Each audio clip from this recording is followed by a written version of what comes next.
وہ ہوتا ہے نا فوڈ پانڈا، گلستان جوہر میں جو مارا ان کے پوتے کو مار رہے ہیں. کیا بنارسی وہ شاعر بٹ کے رہے گا ہندوستان، بن کے رہے گا پاکستان، یہ ان کا نعرہ تھا. جنہوں نے پاکستان بنانے میں، نعرے لگانے میں کردار ادا کیا ہو، ان کے پوتے کو مار دیا صرف ایک موبائل کی خاطر. ظلم و بربریت جو کچھ میں نے دیکھا ہے 87، 83، 92 یہاں سے سڑک کراس کرنی مشکل ہو جاتی ہے. آپ نے 1988 کا الیکشن کور کیا انڈیا میں، کیا حالات تھے انڈیا میں اس وقت، کیا ماحول تھا؟ آج کل تو بہت سوالات اٹھ گئے انڈیا کے الیکشن پہ بھی، اپوزیشن کو جیل میں ڈال دیا ہے. ایسی آج کی صورتحال نہیں تھی. عام سے الیکشن ہوتے تھے. کئی الیکشن دیکھے ہیں میں نے. دہلی برادری کی دو ہیں برانچز، ایک ہے جمعیت پنجابی سودگران، ایک ہے جمعیت برادران دہلی. حکیم سعید مرموم وہ دہلی کے.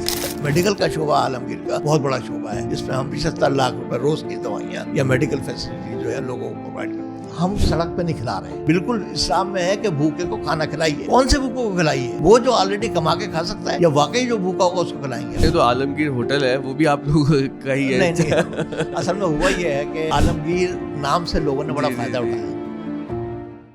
السلام علیکم.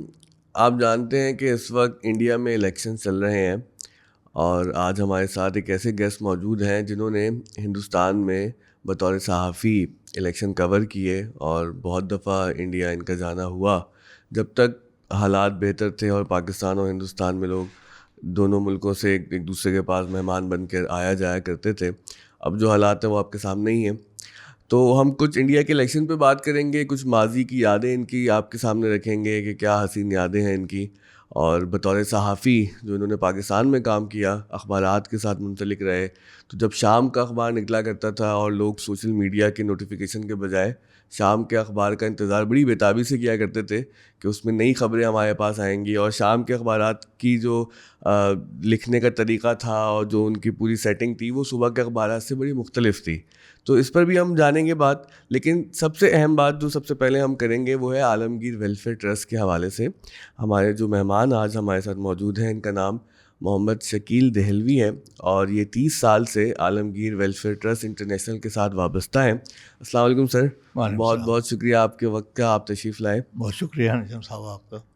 تو میں چاہوں گا کہ پہلے ہم کچھ عالمگیر ویلفیئر ٹرسٹ کے حوالے سے بات آپ سے پوچھیں کہ یہ جو ٹرسٹ کب قائم ہوا، اس کی اوریجن اسٹوری کیا ہے، آپ کی وابستگی کب سے ہے اس ٹرسٹ کے ساتھ؟ بسم اللہ الرحمن الرحیم. عالمگیر ویلفیئر ٹرسٹ اس کے بانی تھے شہید انور نسیم چاندنا، جن کو 2001 میں اس وقت ملک کے اور کراچی شہر کے صورتحال بہت خراب تھی، ٹارگٹ کلنگ ہو رہی تھی، ان کو ٹارگٹ کلنگ کر کے مار دیا گیا 2000 میں. اس وقت ہم اس میں شریک تھے، اس ٹیم میں شامل تھا، اور اس وقت بنیادی طور پر ہم 3 افراد تھے. ایک میں تھا ایجڈ، ایک نوجوان لڑکا تھا ریحان یاسین، اور ایک انور نسیم چاندنا خود ہوا کرتے تھے. اور بہت سارے لوگ بھی تھے، لیکن جو کام کرتے تھے وہ یہ 3 لوگ تھے. ہم نے شروع کیا کام یہ، انور نسیم چاندنا نے ہالوں سے بچا ہوا پلیٹوں کا کھانا اکٹھا کر کے ان غریب آبادیوں میں بانٹا جاتا تھا، اور اس کو بڑی محنت ہوتی تھی. اس وقت ایک ہی 2 آدمی مل کے یہ کام کیا کرتے تھے، اور سینکڑوں لوگوں کی بھوک مٹاتے تھے جو حالوں سے بچا ہوا کھانا ہوتا. یہ تو ہے اس کی ابتدا. آج الحمدللہ عالمگیر ویلفیئر ٹرسٹ 3 ارب روپے بجٹ سے کام کر رہا ہے. تقریباً 70 سے زیادہ شعبے ہیں جس میں ہم کام کر رہے ہیں. اس میں 3 شعبے ہمارے بڑے اہم ہیں جس میں ہم میڈیکل فیسلٹی دیتے ہیں لوگوں کو، اور تقریباً 3 لاکھ مریض جو ہیں وہ ہمارے سال میں زیادہ سے زیادہ آتے ہیں. اور اس کے لیے ہمارے پاس 15 سے 20 پرائیویٹ ہاسپٹل جو ہیں وہ ہمارے پینل پر ہیں، جہاں ہم اپنے مریضوں کو اپنے OPD میں لاتے ہیں، ان کو علاج کراتے ہیں، اور اگر کسی مریض کو ہاسپٹلائز کی ضرورت ہو تو اس کو وہاں شفٹ کرتے ہیں. اور اس کی پیمنٹ ساری ہم کوشش کرتے ہیں، وہ کیونکہ زکوٰۃ ڈیزرونگ ہوتے ہیں، زکوٰۃ سے پیمنٹ کی جائے. اس طریقے سے ہمارے یہ لوگ جو ہیں مریض استفادہ حاصل کر رہے ہیں، اور وہ دوائیاں ان کو دی جاتی ہیں جو واقعی ایک بڑے ہاسپٹل سے کوئی پرسکرائب کرائے اور وہاں دے.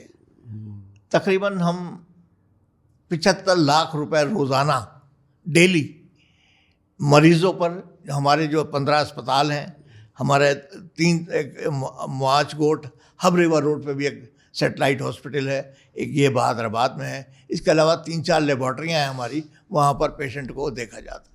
اس طرح ہم یہ میڈیکل کے شعبے میں کام کر رہے ہیں. دوسرا ہمارا اہم کام جو ہے وہ تعلیم کے شعبے میں ہے کہ بچوں کو تعلیم کم از کم دی جائے. تو ہم نے سلیکٹ ایسا کیا ہے کہ کسی ایک بچے کو کریں یا پورے اسکول کو کریں. ہم نے یہ کہا کراچی میں جتنے بھی اسکول ہیں ان کے بچے جو زکوٰۃ ڈیزرونگ ہیں ان کو ہم اسکول کورس فراہم کرتے ہیں تاکہ پورے سال بچہ اسکول پڑھ لے. اس پر تقریباً ہم 25 سے 30 کروڑ روپے اس سیزن کے لیے ہم خرچ کرتے ہیں جو کہ ان بچوں کو اسکول کورس سالانہ.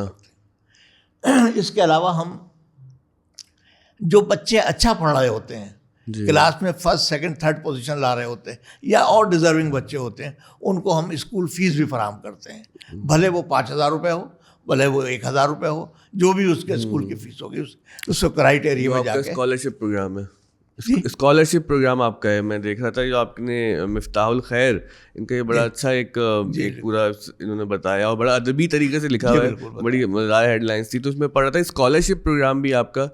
اسی کے ضمن میں آپ ہمارا پروگرام جو ہے ایک کالج اسکول, ہمارا ایک چھوٹا اسکول ہے پرائمری کا, وہ تو چل رہا ہے. اب ہم اس کو بڑا اسکول, ہائر سیکنڈری اسکول اور کالج بنانا چاہتے ہیں. اور یہ ہم نے سلیکٹ کیا ہے کرنگی. ابھی یہ انیشیل اسٹیج پر ہے, اس پہ اب کام ہو رہا ہے. اچھا, مجھے تعلیم کا جو آپ کا شعبہ ہے اس پہ بہت دلچسپی ہے جاننے کی, کیونکہ ہم اس وقت ایک ویلفیئر اسکول میں ہی بیٹھے ہوئے ہیں جو کہ مسجد اور ایک مدرسے کے ساتھ منسلک ہے. اب ہمارے ماشاء اللہ کچھ 2600 سے زیادہ طلباء طالبات یہاں پر پڑھ رہے ہیں.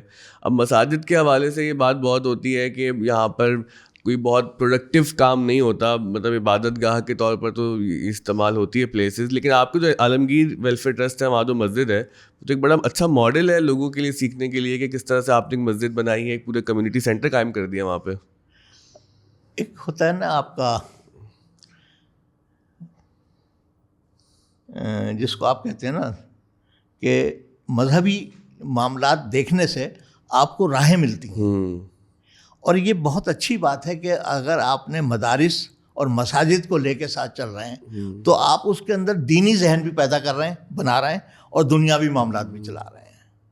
ہمارے یہاں جو ایک شعبہ ہے جو مساجد کی تعمیرات بھی کراتے ہیں, ہم طلباء کی گروتھنگ کرتے ہیں, اس کے ساتھ ساتھ اور بہت سارے کام ہیں, کنویں کی ہے, بورنگ ہے, پانی ہے, اس ٹائپ کی چیز پہ کام کرتے ہیں. تو ہمارے بھی ذہن میں یہی ہے اور ہماری پلان بھی یہی ہے کہ مدارس کے جو طلباء ہیں وہ زیادہ مستحق ہیں کہ ان کو فیڈ کیا جائے, ان کو کھڑا کیا جائے, ان کو دین کے ساتھ ساتھ دنیاوی تعلیم بھی دی جائے. اس پر ہم بہت بڑے پیمانے پہ کام کر رہے ہیں, جس کا بھی آپ نے ذکر کیا, اسکول, ٹیکنیکل تعلیم اور کالج اور یونیورسٹی, یہ بالکل پلان میں ہے ہمارے. تو ہم اس پر کام کر رہے ہیں. ہم مساجد کی تعمیرات بھی کراتے ہیں. بہت سارے لوگ کہتے ہیں کہ جی مسجد بنوا دیجیے, تو ہمارے پاس ایک مخصوص فنڈ ہے جو تعلیم مساجد بھی بنواتا ہے, مساجد کی مرمت بھی کراتا ہے, مساجد کی نئی تعمیرات بھی کراتا ہے. ابھی ہماری ایک مسجد بن رہی ہے اسکیم 33 کے اندر, وہ ان کی حالہ والوں کی ہے, تقریباً اچھا خاصا اس پہ کام ہو چکا ہے, کئی کروڑ روپے خرچ ہو چکے ہیں, اور کئی ہزار گز پر وہ مسجد ہے, اس میں پورے شعبے بن رہے ہیں اور کام ہو رہا ہے. تو یہ بھی کرنٹ کی صورت حال میں آپ کو بتا رہا ہوں. تو مساجد کی تعمیر بھی ہمارا کام ہے شعبے میں. ابھی بات ہو رہی تھی ہم کیا کیا کام کر رہے ہیں. ایک تو ہم نے بتایا آپ کو میڈیکل کے شعبے میں کام کر رہے ہیں, دوسرے ہم کام کر رہے ہیں اسکول کے معاملات میں تعلیم کی فراہمی, تیسرا ایک اور شعبہ ہے جس میں غریب بچیاں جو شادی کی وجہ سے ان کے والدین نہیں کرا پاتے, جہیز نہیں ہیں, پیسے نہیں ہیں, اس پہ ہم شعبے میں کام کر رہے ہیں.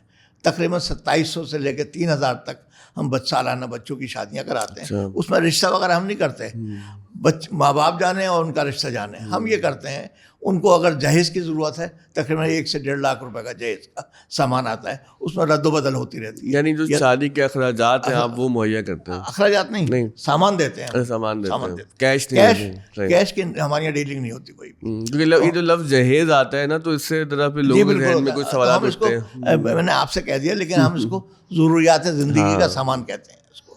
اسی طریقے سے ضروریات زندگی میں فرنیچر بھی آتا ہے.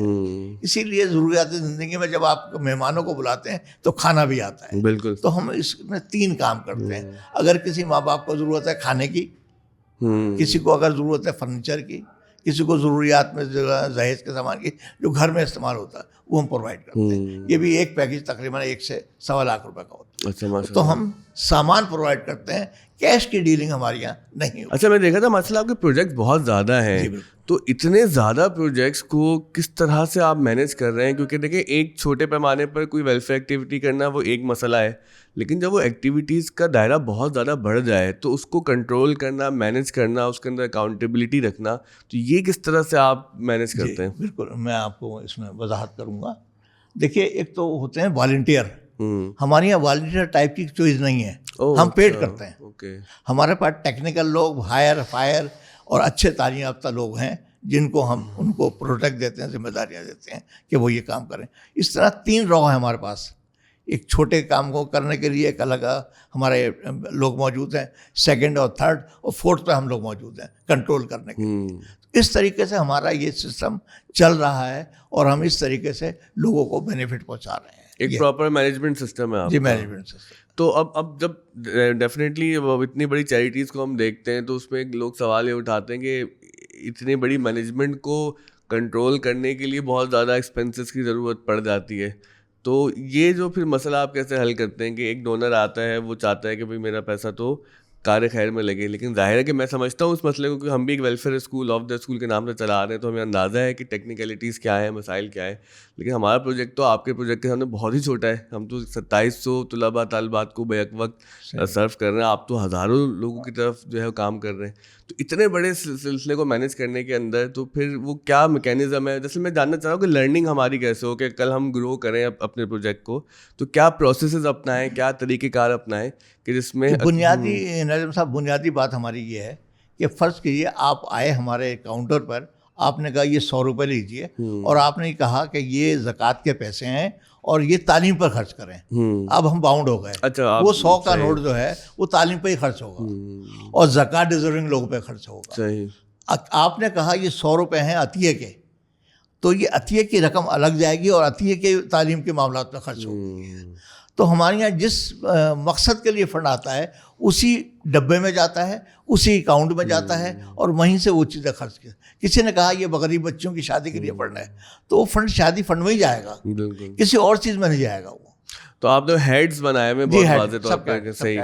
تو پھر وہ جو پھر آپ کی جو اپنی تنخواہیں لوگوں کی ہوتی ہیں تو اس کا بھی پورا ایک سسٹم ہوتا ہے. جی بالکل, اس کا سسٹم یہ ہے. دیکھیے ہمارے پاس عطیے کی رقم بہت کم آتی ہے. 2 شعبے ہمارے پاس ایسے ہیں جس سے ہم ارن کرتے ہیں. صدقہ بکرا, آپ نے سنا ہوگا نام, صدقہ بکرا عالمگیر, آپ کی ٹرکس اور گاڑیاں چل رہی ہوتی ہیں شہر بھر میں. دوسرا ہمارا ہے عالمگیر احرام ہاؤس. جی جی جی, ہاں وہ اس میں نے دیکھا. اس میں بالکل ہے. عالمگیر احرام ہاؤس میں جو سامان بکتا ہے وہ ہم باقاعدہ بزنس کرتے ہیں.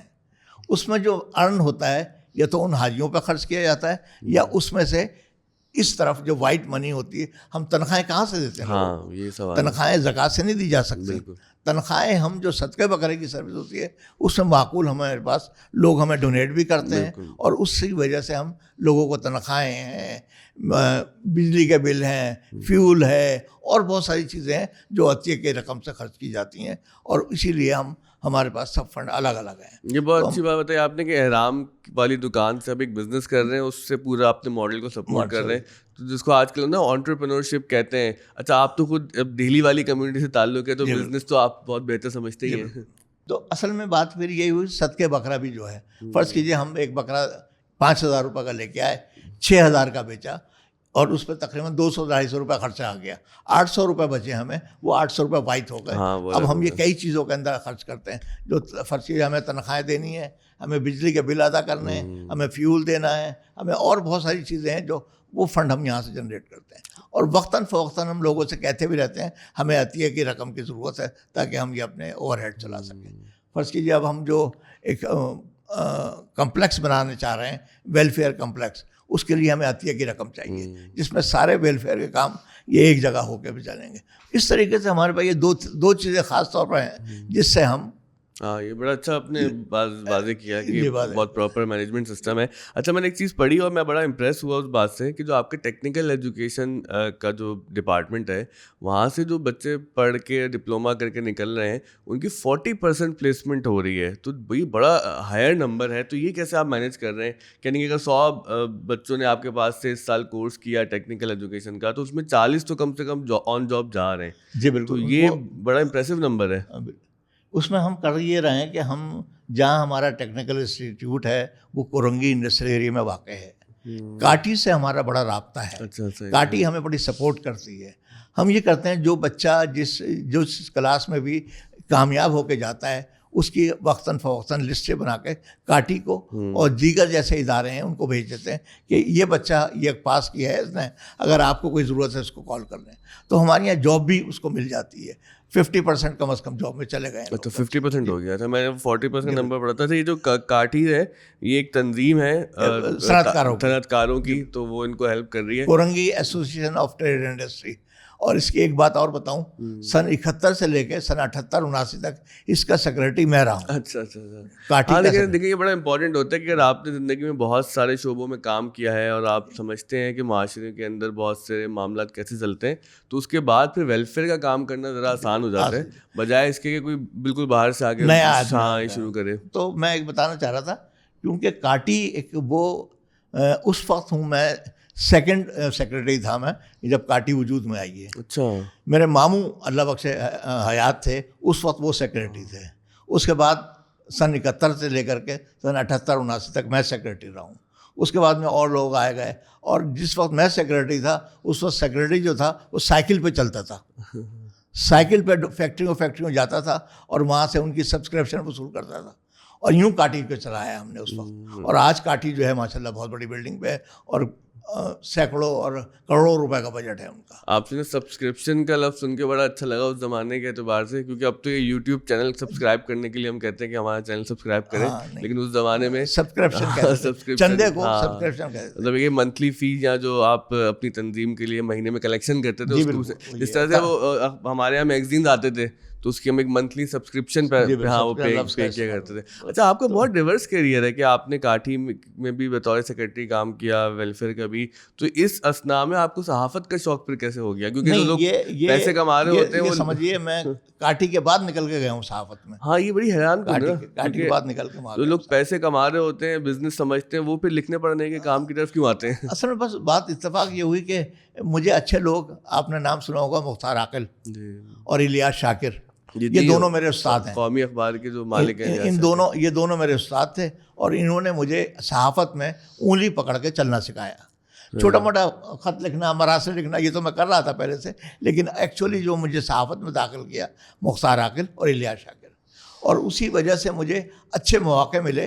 اس وقت طریقہ کار یہ ہوتا ہے, جو بائی لائن چھپتی تھی وہ بڑے موٹے موٹے قلم سے چھپتی تھی, اور اس کی مشہوری آج تک میں استعمال کر رہا ہوں. گزر گئے 25-30 سال, لیکن آج تک مجھے فائدہ ہے اس. جو میرے یہ مالکان بائی لائن چھاپتے تھے میری, جو میں نے انڈیا سے جو صحافت کی وہاں پر, اور اس کے ساتھ ساتھ میں نے جو وہاں سے رپورٹنگ کی, وہ رپورٹنگ بڑی دلچسپ تھی. ہم وہاں 3 ہوتے تھے. جنگ کے حسینی صاحب ہوتے تھے وہاں, قومی اخبار سے میں تھا, اور ڈان کے ایک اور صاحب تھے سینئر. تو ڈان اور جنگ جو تھا رات کے 12 بجے خبر فیڈ کر دیا کرتا تھا, میں صبح 9 بجے خبر فیڈ کیا کرتا. میری خبر لیٹسٹ ہوتی تھی اوروں کے مقابلے میں, جنگ اور ڈان کے مقابلے میں. ایک سونے پہ سہاگا یہ کہ میرے ایک ریلیٹیو تھے الیکشن کمیشن میں, وہ مجھے صبح لیٹسٹ رپورٹ دیا کرتے تھے. وہ مائی ٹیلی فون پہ میں ان کو لکھایا کرتا تھا.